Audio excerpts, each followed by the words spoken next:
Desde los interiores es fácil comunicarnos con un exterior que nos espera. A veces no puede ser el mismo que dejamos y en ocasiones posiblemente se vea más luminoso, lleno de detalles que posiblemente con anterioridad no habíamos considerado.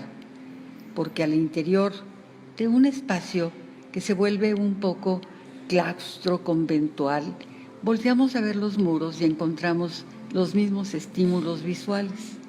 No así cuando nos asomamos por un balcón y vemos una calle, unos edificios, unos transeúntes que nos comunican lo que antes jamás nos habíamos detenido a pensar. Eso y no otra cosa nos puede ayudar a entender en la obra de Diego Rivera, conocida como Montparnasse o Ferrocarril de Montparnasse, una obra cubista que desarrolla en París en los primeros años del siglo XX. Tiene varias piezas de estas, pero en particular la que conocemos y que presentamos en este momento, nos estamos asomando desde el balcón de su casa, que a su vez es un balcón de un departamento que había sido habitación de otro pintor famoso, que es Piers Mondrian. O sea, que la perspectiva que tienen no es una perspectiva común, es una perspectiva que desde ahí ya estamos viendo una mirada artística por excelencia. Pero hay algo que nos recuerda en Diego Rivera, que esta perspectiva la vincula subliminalmente, si se quiere, con los tejados que podríamos estar observando desde su casa en el fondo hacia abajo, desde su casa en Guanajuato, donde los tejados se multiplican direccionalmente distintos. Decía el propio Diego que para él acudir al cubismo no era nada difícil. Guanajuato, para donde quiera que se observe, siempre son planos inclinados, derechos, oblicuos, horizontales, verticales, que se intersectan unos a otros, y eso, y no otra cosa, termina por ser el cubismo. En este caso, el ferrocarril de Montparnasse suma dos factores de interés profundo en la psique de Diego Rivera. Por un lado, esa suma de elementos de las techumbres direccionadas hacia diferentes direcciones, los espacios, y el tren. El tren, recordemos, fue un motivo muy singular en la obra de Diego.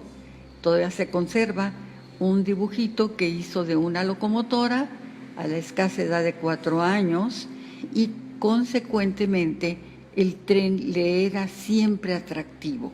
Se cuenta, se sabe, él lo recordó en ocasiones, que frecuentemente en su natal Guanajuato iba a la estación.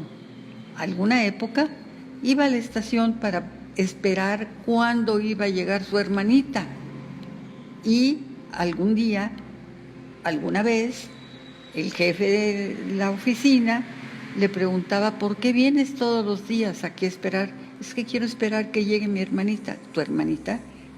Sí, mi hermanita. Tiene que venir en una caja, tiene que venir en el tren. No, Diego, tu hermanita ya nació, vete a tu casa, allá está tu hermanita. Que no nació, no la trajeron en tren y se fue muy decepcionado, pero él sabía la llegada de las horas del tren, cómo se manejaba todo este movimiento explícito de desahogar las máquinas, hacerlas a un lado, checar los niveles, etc. El tren, el ferrocarril, fue algo que siempre estuvo en la recopilación de datos, de motivos para su obra. No podía ser menos el tren de Montparnasse, que nos explica que está abajo de su ventana. Antes, en el interregno, entre haber vivido en Guanajuato y haberse llegado a la ciudad de París, él vivió en una zona de la Ciudad de México que se llama Buenavista, y Buenavista fue por mucho tiempo una estación ferrocarrilera, a la cual él daba continuidad con sus visitas, como lo había hecho en su natal Guanajuato. Lo que significa que él tenía muy claro qué significado tenía el ferrocarril: unión, comunicación, progreso, por supuesto, y eso algo como que le permitía viajar, por lo pronto, con la imaginación. En este caso concreto, este cuadro en especial se mostraba insólito en el área del cubismo que se estaba practicando en el París del momento. ¿Por qué razón? Porque era una escena narrativa de algo concreto, no algo construido, como serían las naturalezas muertas que construyen con una botella y otros elementos que luego las colocan de tal manera para que la luz disuelva sus superficies y las descomponga en planos. Aquí los planos son verdaderos.